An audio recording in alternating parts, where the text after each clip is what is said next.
नमस्कार।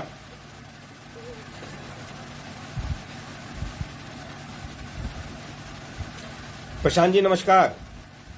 आवाज आ रही है मेरी?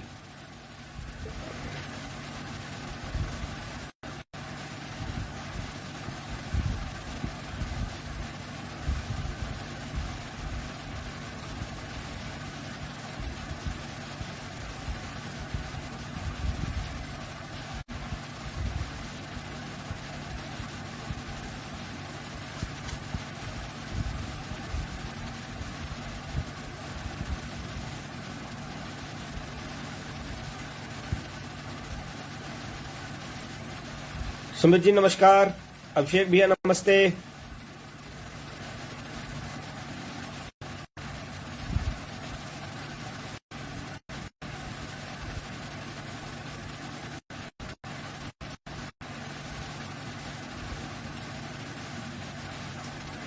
जय हिंद भाई, जय हिंद।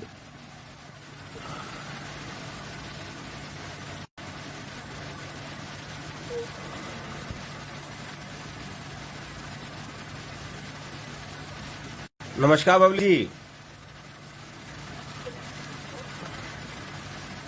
गीतेश भैया नमस्कार।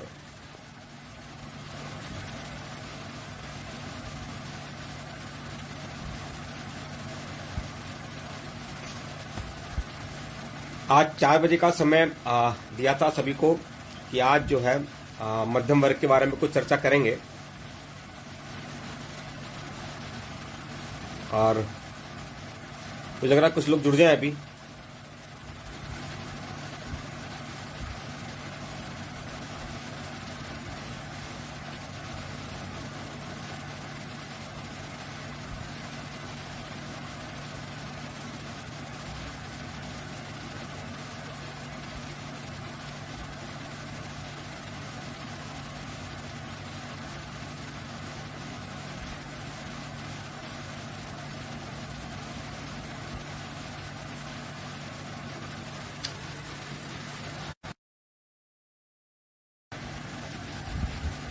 आज जो है जो भी वर्तमान में जो परिस्थिति चल रही है देश पर, उस पर चर्चा करेंगे। मध्यम वर्ग की समस्याओं पर चर्चा करेंगे। भी कुछ लोग जुड़ जाए, भी 3-4 मिनट का समय ले लेते हैं। लोग एक बार जुड़ जाए, फिर चर्चा स्टार्ट करेंगे। संजय जी नमस्कार।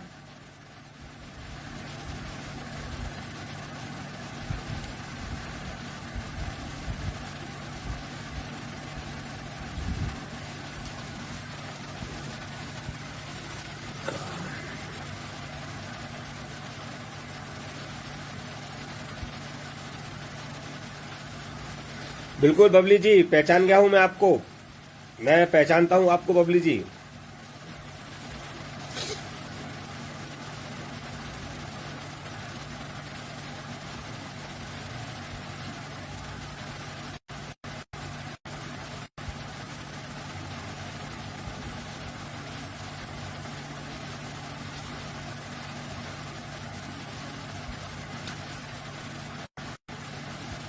इस चर्चा के बाद बताऊंगा, मैं आपको चर्चा करूंगा बबली जी आपसे अलग से।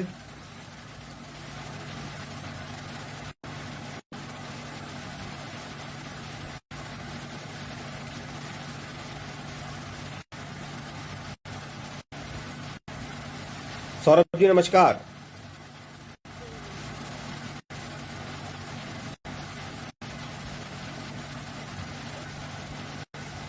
धन्यवाद बहुत बहुत। सुमित भैया नमस्ते।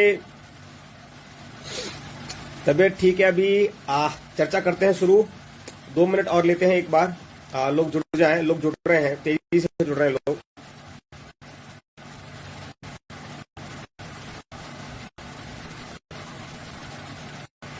नवीन जी जुड़ गए। नवीन जी नमस्कार। नवीन जी कैसे हैं?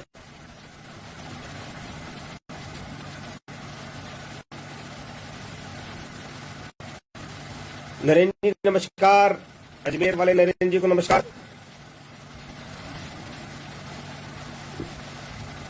थैंक यू सभी को जो लोग जुड़ रहे हैं। जय आरमास। नवीन जी ने एक बहुत बढ़िया लाइन दिया है, जय आरमास। संजय जी गुजरात वाले नमस्कार। संजय जी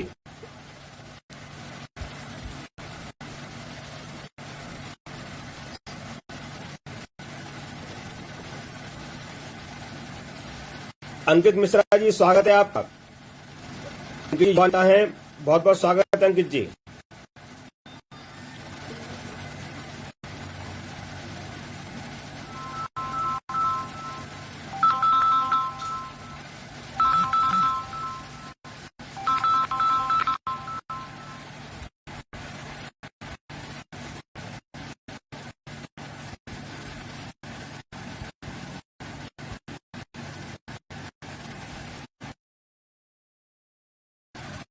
एक मिनट और बस चर्चा शुरू करते हैं।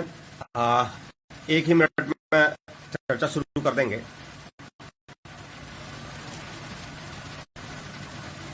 मैं पहली बार हूँ लाइव, जो है मुझे बहुत ज्यादा अनुभव नहीं है, पर अभी बहुत जरूरी रखा था कि मध्यम वर्ग के साथ जो भी समस्या चल रही है उसको लेकर जो है ना अब आगे बढ़ा जाए और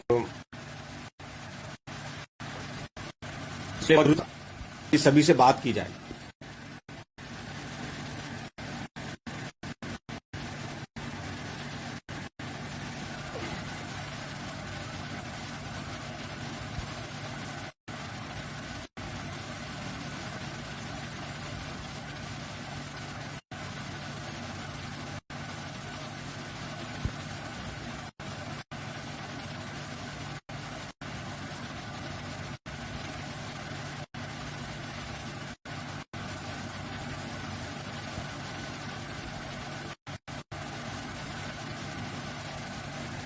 जी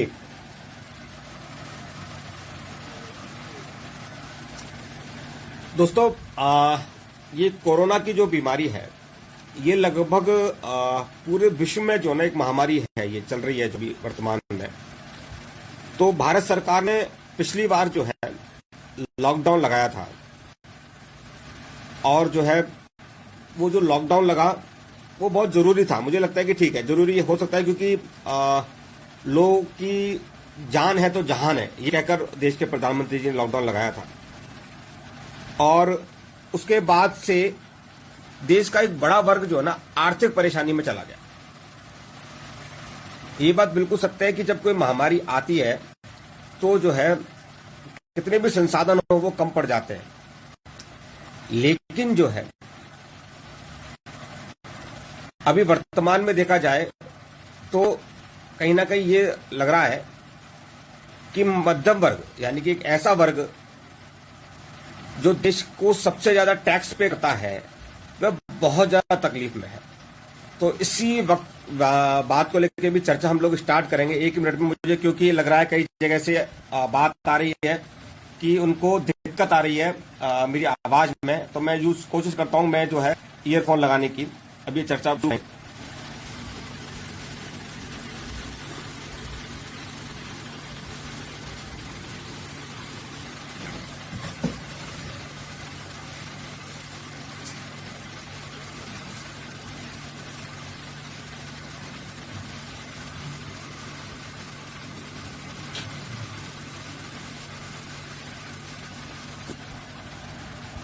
जी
अभी आवाज आ रही है? आवाज अब आ रही है क्या?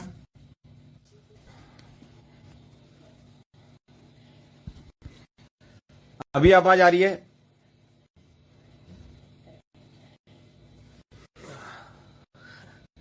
आवाज का बड़ा रह रहा है। अभी आ रही है आवाज?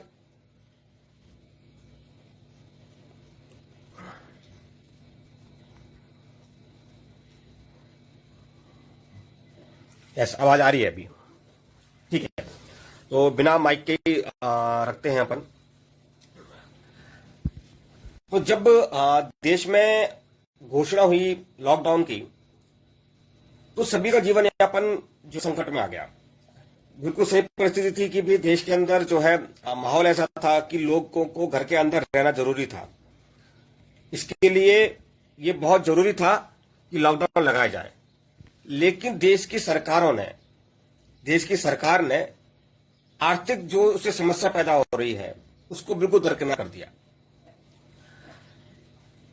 लोग अपने पास में कितना जमा रखते हैं, महीने भर का, 2 महीने का, 3 महीने का। और एक ऐसा वर्ग भी होता है जो कि हैंड टू माउथ होता है, जिसको कि डेली कमाना पड़ता है, डेली खाना पड़ता है, डेली खाकर डेली खाता है। वो व्यक्ति क्या करे?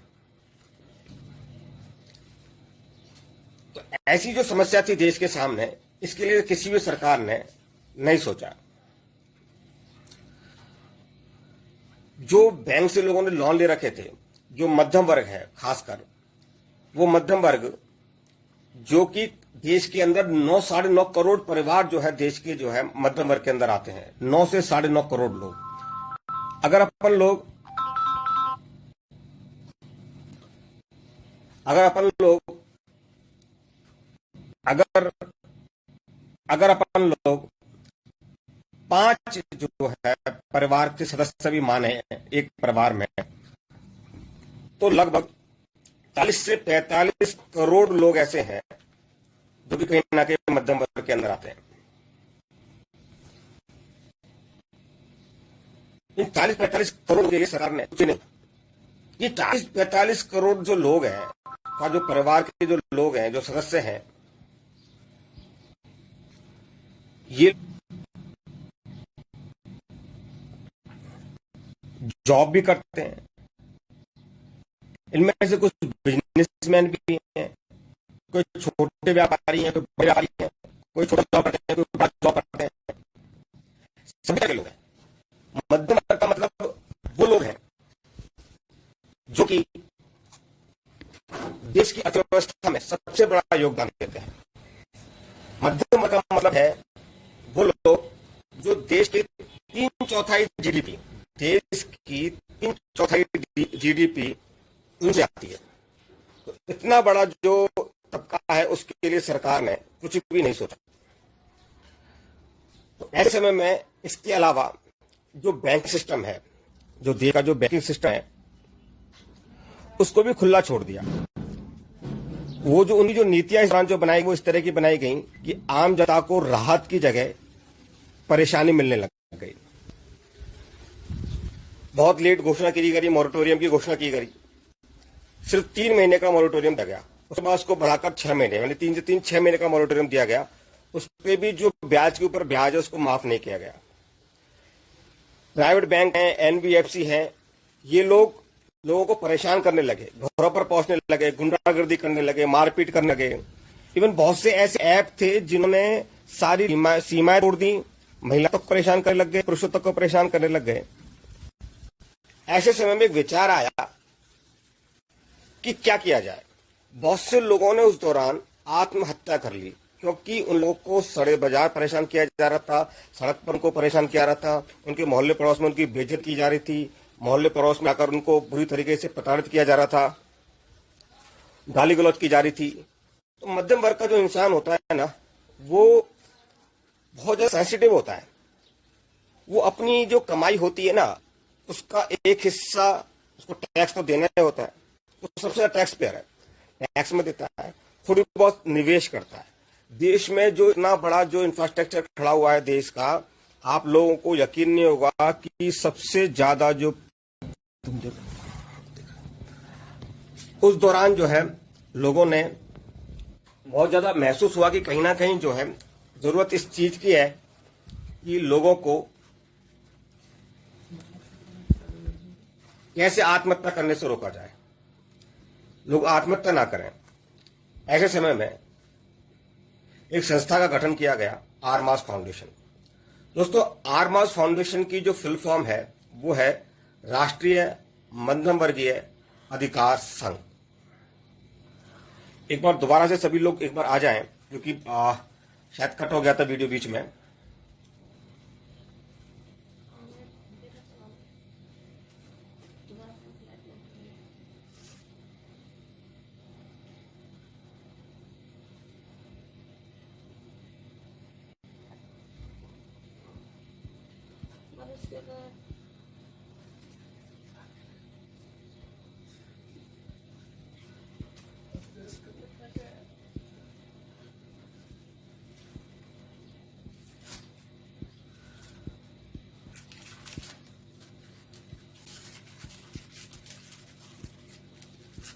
मार्केट चालू कर दी क्या?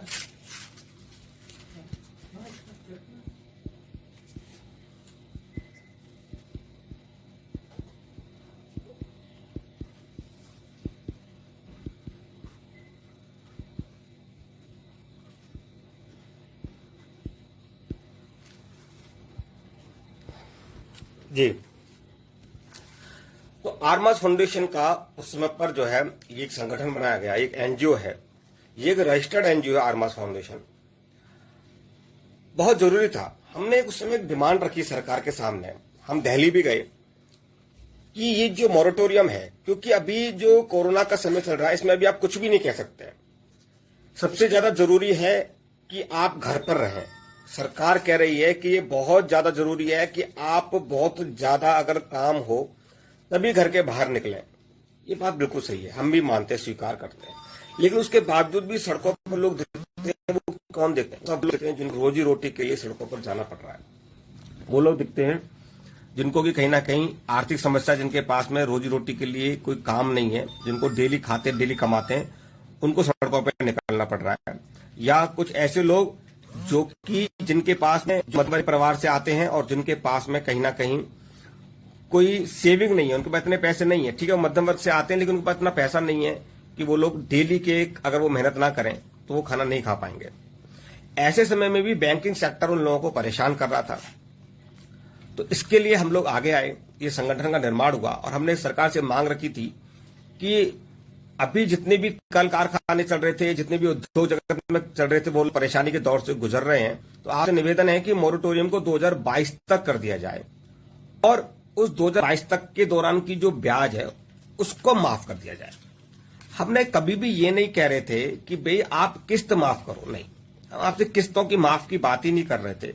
हम एक बहुत छोटी सी बात कर रहे थे कि मान लीजिए किसी व्यक्ति की मार्च तक 2020 तक 100 किस्तें थी, उसकी 80 किस्तें बाकी थी। मान लीजिए 20 किस्त वो दे चुका था और उसकी 80 किस्तें बाकी थी, तो उनको 80 की 80 रखा जाए। 2022 के बाद वो बाकी की 80 किस्तों को चुका देगा। ये हम लोगों की सोच थी, ये लोग हम लोगों की प्लानिंग थी। कैसे पैसे आएगा, कैसे आएगा, ये सारी चीजें हम लोग जो नेक्स्ट बार में जब मैं ऑनलाइन आऊंगा तो हम इस पर चर्चा करेंगे कि सरकार पर उसका कोई भी लोड नहीं आने वाला था। सरकार के लिए बहुत अच्छा परिणाम रहता, बहुत तेजी से आर्थिक जगत में जो ना क्रांति आती, बहुत तेजी से लोग आगे बढ़ते। लेकिन सरकार ने क्या करा, सरकार ने गेंद जो है वो आरबीआई के पाले में डाल दी।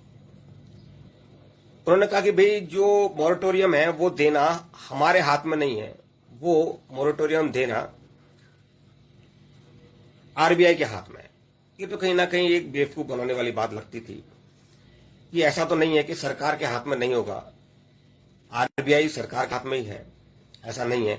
जब आप नोटबंदी के लिए आते हैं और जब कहते हैं कि भाई कल से 2000 के और कल से 1000 के और 500 के नोट बंद हो जाएंगे, जब आप घोषणा करते हैं तो आप ये भी घोषणा कर सकते थे कि नई मोरेटोरियम जो है 2022 तक दिया जा सकता है। सुप्रीम कोर्ट तक भी बात गई, सुप्रीम कोर्ट ने भी कहीं ना कहीं 6 महीने के मोरेटोरियम के बाद हाथ खींच लिए। लेकिन देश में इस समय एक दोबारा परिस्थिति का निर्माण हो गया है। अब तो कहीं ना कहीं लग रहा है कि ये कोरोना की लड़ाई बहुत लंबे समय तक चलेगी। अभी भी देश के अधिकांश हिस्सों में लॉकडाउन लगा हुआ है, व्यापारिक प्रतिबंध लगे हुए हैं और जो मध्यम वर्ग है, वो मध्यम वर्ग जो कहीं ना कहीं जो ना सरकार को सबसे ज्यादा टैक्स देता है, जो पिछले 70 साल से सरकार से कोई भी मांग नहीं रखी, जिसने जैसा सरकार ने कहा वह उस हाल में जी रहा है, जो अपनी परिभाषा को भूल चुका है कि वह चाहे तो सरकार को 1 मिनट में पलट सकता है, वह उन सबसे दूर जाकर जैसा सरकार कह रही है वैसा सरकार मानता रहा है। लेकिन अभी उसके सामने एक बहुत बड़ा संकट ये आ गया कि वो किस्तें कैसे चुकाएगा। और अभी तो ऐसा लग रहा है कि ना जाने कितने लंबे समय तक ये व्यापारिक जो तनाव है चलता रहेगा। सरकारें मना करती रहेंगी दुकान खोलने से, व्यापार खोलने से। इस व्यापारी से ही मतलब नहीं है, जो जॉब करता है ना व्यक्ति, जो जॉब पे जाता है उसका भी ऑफिस बंद है, प्राइवेट ऑफिस भी बंद है। जो 10,000 की सैलरी लेता था, जो 15,000 की सैलरी लेता था, जो 20,000 की सैलरी लेता था, एक पूरे परिवार में वो एक बंदा कमाता था जिसकी 17-18 रुपए सैलरी थी, 7-8 हजार रुपए वो मकान का किराया देता था, अपने खाने पीने पे खर्च करता था, और उसको कोई 3-4 हजार 5 हजार, कोई उसका मोबाइल का लोन है, कोई छोटा मोटा, कोई उसने अपनी बहन की शादी के लिए, टीवी के लिए या लैपटॉप के लिए, इन चीजों के लिए जो लोन ले रखा था, वो लोन की जो किस्त थी वो तो कैसे चुका पाएगा जब उसके पास खाने पीने के पैसे ही नहीं रहेंगे। इन सब चीजों को देखते हुए आरमास फाउंडेशन का गठन किया गया। आज मैं एक सिर्फ जो चर्चा करने आया था, आप सबसे ये चर्चा करने आया था कि दोस्तों, आरमास फाउंडेशन का बेसिकली सिद्धांत ये है कि वह मध्यम वर्ग की जो भी समस्या है, अभी वर्तमान में बैंकिंग सेक्टर से समस्या चल रही है, आर्थिक संकट से पूरा मध्यम वर्ग जो है देश का जूझ रहा है, तो उस समस्या के समाधान के लिए लड़ाई कर रहे हैं। हम भविष्य में जितनी भी समस्याएं मध्यम वर्ग के लिए आएंगी, जो भी समस्या मध्यम वर्ग के लिए आएंगी, उनके लिए फाइट करेंगे। अभी वर्तमान में जो हमारी मांग है वो ये है कि सरकार को जो है ये जो लोन है, क्योंकि अभी 2-3-4 साल तक, 2 या 3 साल तक कम से कम देश की जो आर्थिक गतिविधियां हैं वो बार बार जो है हेल्ड अप होती रहेंगी, उनमें विपदाएं आती रहेंगी। तो इनको लोनों को एक बार पॉज कर देना चाहिए, उनको एक बार माफ कर देना चाहिए। और ये कोई बहुत बड़ा इश्यू नहीं है। मैं 3 से 4 लाइन के बीच में आपसे सारी चीजें बता देता हूं। एक पूरा हमने एक अध्ययन किया और पाया कि लगभग 180 लाख करोड़ रुपया जो है, जो मध्यम वर्ग है, मैं फिर दोहरा रहा हूं, 180 लाख करोड़ रुपया जो है वो मध्यम वर्ग का बैंकों के पास जमा है। वो सेविंग्स के थ्रू जमा है, किसी का सेविंग अकाउंट है, किसी का एफडी है। इस तरीके से 180 लाख करोड़ रुपया बैंकों के पास में मध्यम वर्गों का जमा है। इसमें जो म्यूचुअल फंड का पैसा है मैं उसको काउंट नहीं कर रहा हूं, जो इंश्योरेंस सेक्टर का पैसा है मैं उसको काउंट नहीं कर रहा हूं। मैं इसमें जो प्योर बैंकिंग, यानी कि जिसमें एफडीज आती हैं, जिसमें सेविंग्स आती हैं, उसी पैसे की बात कर रहा हूं। उसमें से 180 लाख करोड़ रुपया बैंकों के पास जमा है, जिसमें से लगभग 90 लाख करोड़ रुपया बैंकों ने लोन दे रखा है। आप मेरी बात को समझने की जरूरत है कि उस 180 लाख करोड़ रुपया में से 90 लाख करोड़ रुपया बैंकिंग सिस्टम ने लोगों को लोन दे रखा है। और इसके बाद जो बताने जा रहा हूं वो कहीं ना कहीं आपको हास्यास्पद लगेगा, आप लोगों को विश्वास नहीं होगा, लेकिन आप गूगल करके या कहीं से भी जानकारी लेंगे तो शायद आपको अच्छी तरह से मालूम पड़े कि उसमें से मात्र और मात्र 14 लाख करोड़ रुपया ही मध्यम वर्ग को लोन दिया हुआ है। देखिए, फिर मैं कह रहा हूं, ये जो मध्यम वर्ग है ना, ये बहुत बड़ा पेच है। इसमें वो 15,000 12,000 रुपए कमाने वाला भी आता है, इसमें वो 2 से 2.5 लाख रुपया महीने कमाने वाला भी आता है। ये बीच की रेंज में बहुत सारी अनियमितताएं हैं, ठीक है ना, बहुत सारा बड़ा गैप है। तो बहुत से लोगों का उस मध्यम वर्ग का पैसा जमा है और जो बहुत से जो मध्यम वर्ग के लोगों ने लोन भी ले रखा है। लेकिन जो अनुपातिक रेशो आप लोग देख रहे हैं, मैं आपको जो समझाने की बता रहा हूं कि 180 लाख करोड़ रुपया जमा है, जिसमें से 90 लाख करोड़ रुपए का लोन दे रखा है, जिसमें से सिर्फ और सिर्फ 14 से 15 लाख करोड़ रुपया का लोन ही सिर्फ और सिर्फ मध्यम वर्ग को दे रखा है। यानी कि अगर सरकार 14 लाख करोड़ से 15 लाख करोड़ के लोन को माफ भी कर देगी तो सरकार पर कोई फर्क नहीं पड़ने वाला है। उसको एक बार पॉज कर दे, क्योंकि अमेरिकन कंट्री के अंदर यही किया गया है कि जो लोग पैसा नहीं दे पा रहे थे कोरोना के कारण से, जो कि एक शून्य जो है आर्थिक जगत में पैदा हुआ, उसको भरने के लिए अमेरिका ने भी ऐसा किया है। लोगों की वहां पर कि जो राइट ऑफ कर दिए हैं लोन, उनकी काउंसलिंग हो रही है, उनको समय दिया जा रहा है 3 साल, 4 साल, 5 साल का, कि आप लोग पहले जो है अपने जो बिजनेस है उसमें सुधार लाएं।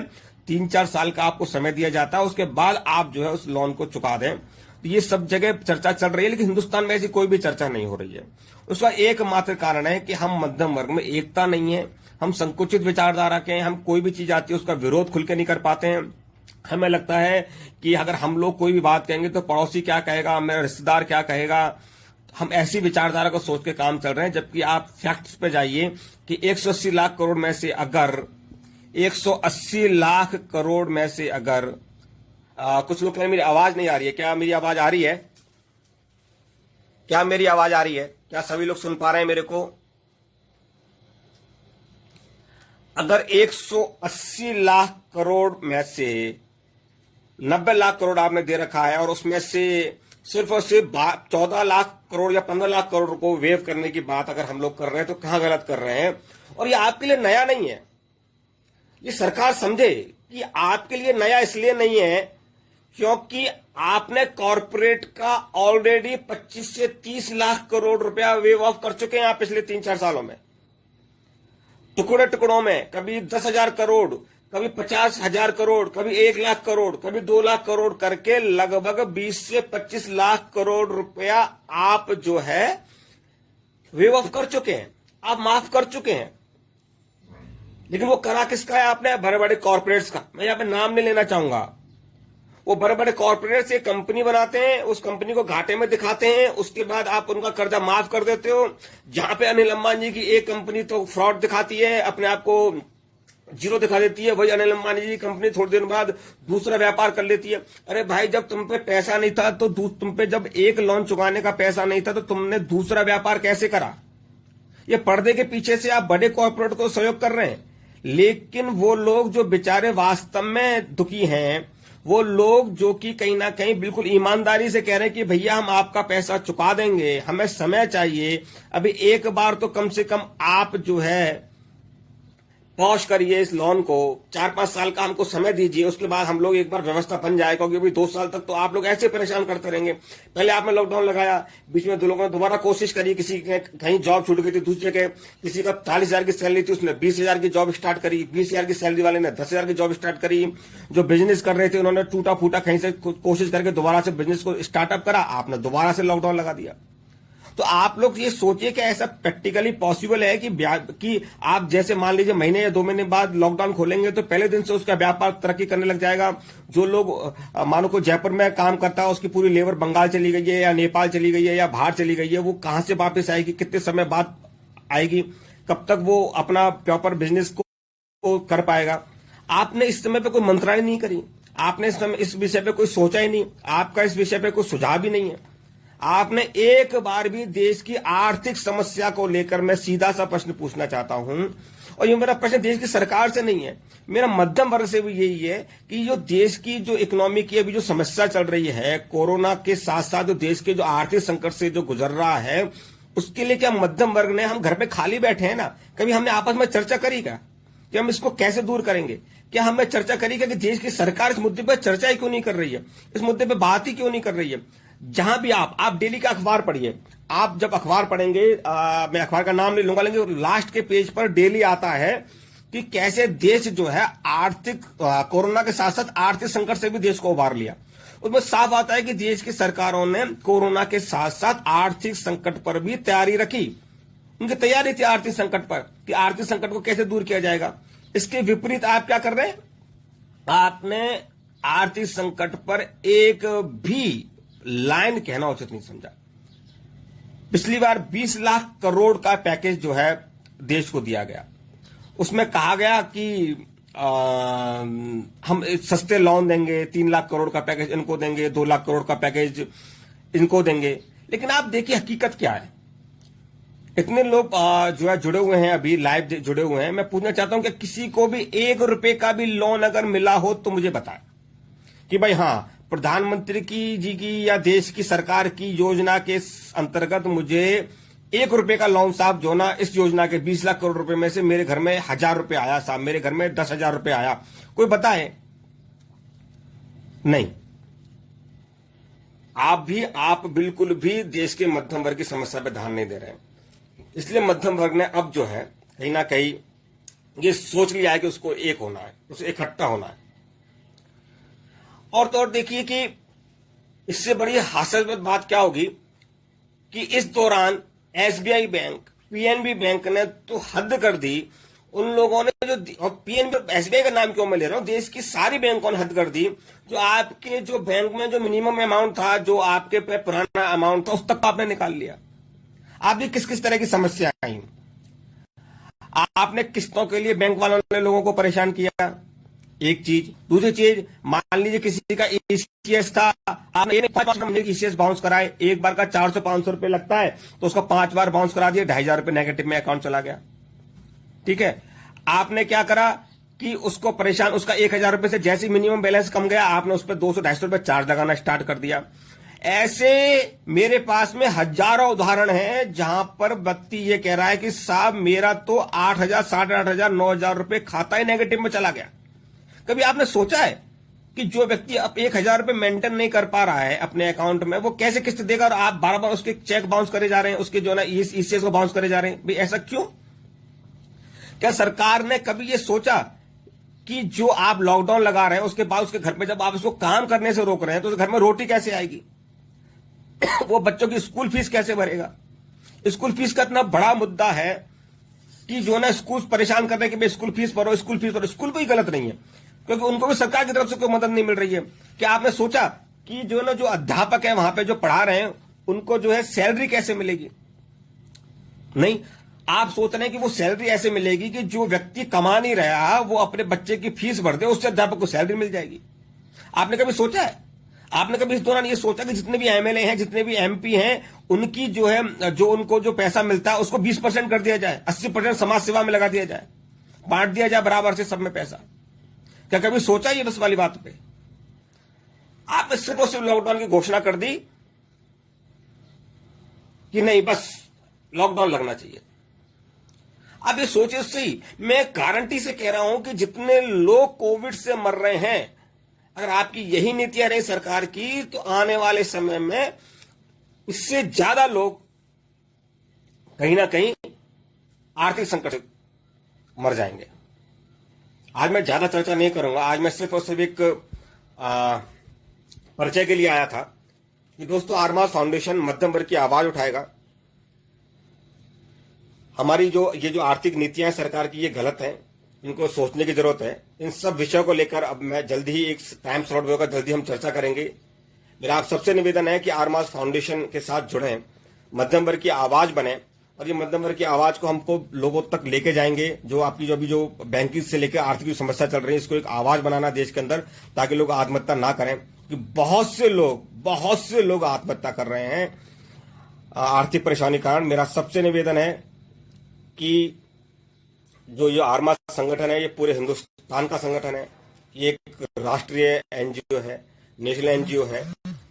आप जो ना इसे फेसबुक पेज पर जाकर लाइक करें। अगर आप एक्टिवली पार्टिसिपेट करना चाहते हैं, आपको लग रहा है कि आप अपने यहाँ पर टीम बनाकर मध्यम वर्ग की जो समस्या है उनके अपने जिले के अंदर, अपने शहर के अंदर, अपने राज्य के अंदर काम कर सकते हैं, तो आप मुझसे संपर्क करें, मुझे फेसबुक पर मैसेज करें डायरेक्ट। निश्चित रूप से आपसे संपर्क करेंगे हम लोग, हमारी टीम आपसे संपर्क करेगी, और हम इस पूरे भारत में जो मध्यम वर्ग की जो आवाज है उसको बुलंद करेंगे। और जब तक शांत नहीं बैठेंगे, जब तक कि मध्यम वर्ग की एक एक बात को हम लोग सरकार से नहीं मनवा लेते। एक बार फिर मध्यम वर्ग की जय।